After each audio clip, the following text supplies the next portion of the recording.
It's Jeffrey with Howells Carpet Cleaning, and we are doing some encapsulation cleaning. We got some nice, kind of a grayish off-white Berber that we're going to be cleaning up. Now, in terms of eco-friendly green carpet cleaning, encapsulation cleaning is probably one of the best that does a very thorough cleaning. A lot of scrubbing action going on, especially when you're using a piece of equipment like a cylindrical brush machine that really gets in there. It scrubs the carpets and it pulls up any lint or any matted hair that is stuck to the carpet like Velcro. So it does a really good job.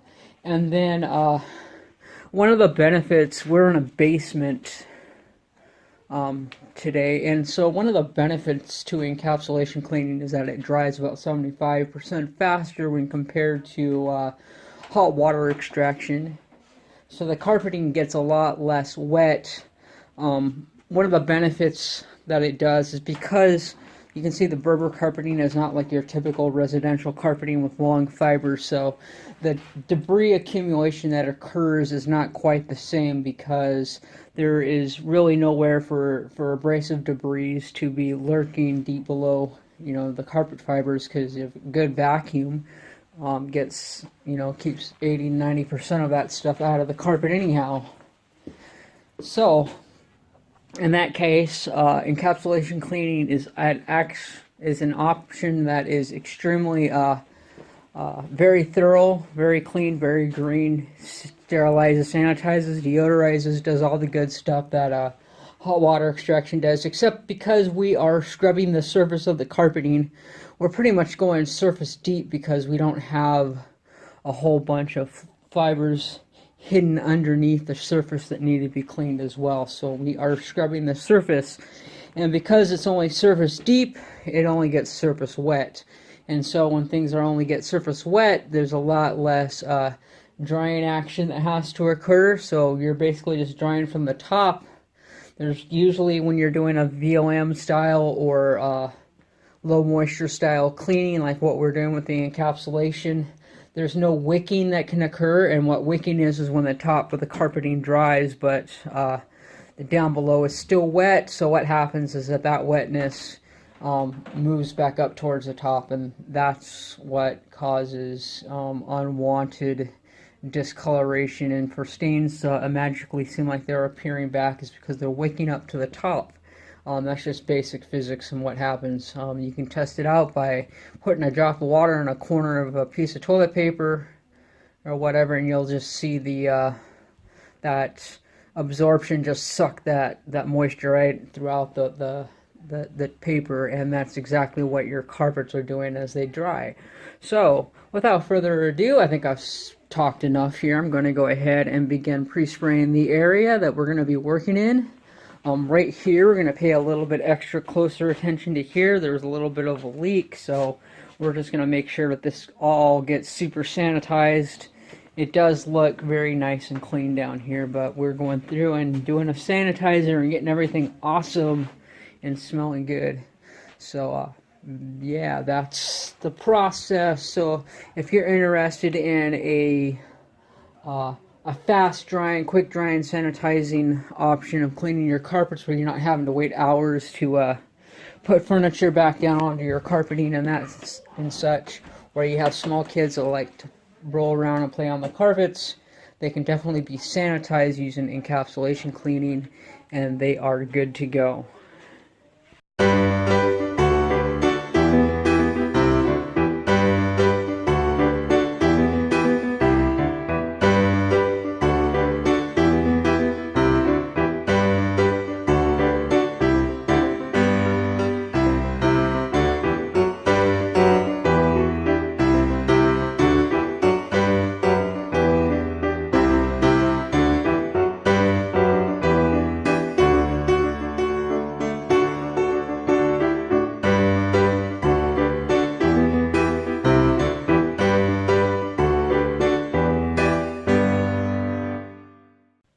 Okay, what I want to do is back up a little bit and describe what the cylindrical brush machine, they go by CRBs for short, for counter-rotating brush. It pretty much is describing the action that these things do. And Again, a lot of carpet cleaners utilize a machine like this. I shouldn't say a lot of them, I'd say a small percentage of them utilize a machine like this, and others don't. Some can and some can't, depending on franchise guidelines and rules and things with their equipment and methodologies that they're allowed to use.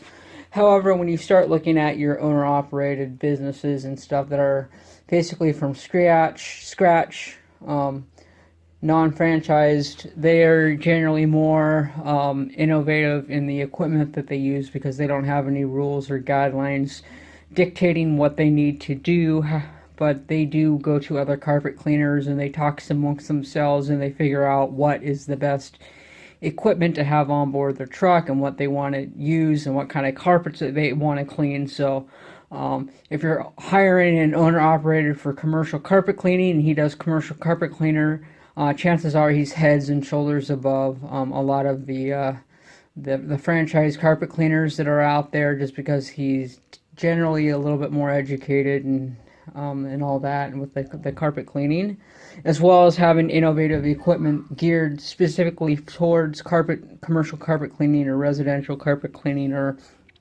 whichever avenue he chooses to go.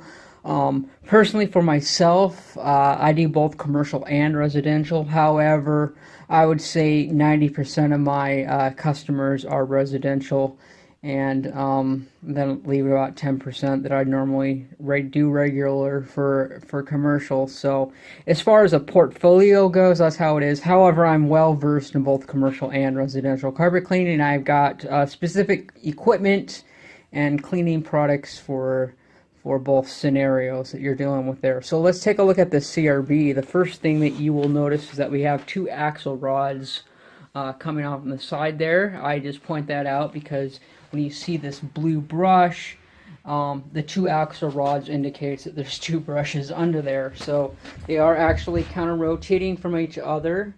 They're gently uplifting and pulling on the carpet piling. So when there is matted hair or lint or something's in the carpet or in the carpeting, for those of you who are mechanically inclined and can conceive ideas rather than just pictures, you can get the idea that this thing is really scrubbing and doing a number on your carpets as far as being gentle yet doing a very thorough job. So I did go ahead and I scrubbed all of the carpeting that was in here, and what I'm going to do is turn this thing over, and if there was any matted hair or lint, it will become evident. So hopefully, I don't know, the homeowner probably hopes that there wasn't any down here. I'm hoping there is, so that I'll have something to show you. But what happens generally in our area with pets and whatnot, you'll go over this with a dry scrub just to pick up a bunch of extra stuff. However, we didn't do a dry scrub. We applied our pre-spray, and then we went ahead and scrubbed the pre-spray into the carpet, and then so whatever it picks up is wet and damp. And as you can see in here, there is quite a bit of hair. So that's just going over the floors with the CRB, scrubbing the cleaning solution in the carpet. You see how much of that is in there, and you see how bright and white these carpets are. So that's all invisible gunk that was in the carpet that we were able to pull out. I'll probably go over it maybe one more time just to pull out whatever else we can get, because that is quite a bit for such a small area. I definitely would feel comfortable going over it again just to get the maximum amount of that debris out of here. But again, this is stuff that is completely invisible. The carpets can look clean and bright, but then after you pull all that gunk off the carpets actually look a lot brighter. And this is nothing to be ashamed of, because this is just typical carpets. Even with hot water extraction, you're not getting that stuff out of the carpet. You're going to be needing a machine that's like this. They've been around for years. However, I should say that the carpet cleaning industry and equipment-wise has kind of gotten a little bit more innovative, where they're actually able to make devices and put these machines so that they're relatively easy to use and operate, and somewhat affordable. Your typical homeowner probably isn't going to spend $3 grand just to have a carpet cleaning machine in their home, but this particular unit works extremely well, and there's the proof is in the eating of the pudding. However, I am not going to be eating that nasty stuff, but there it is right there.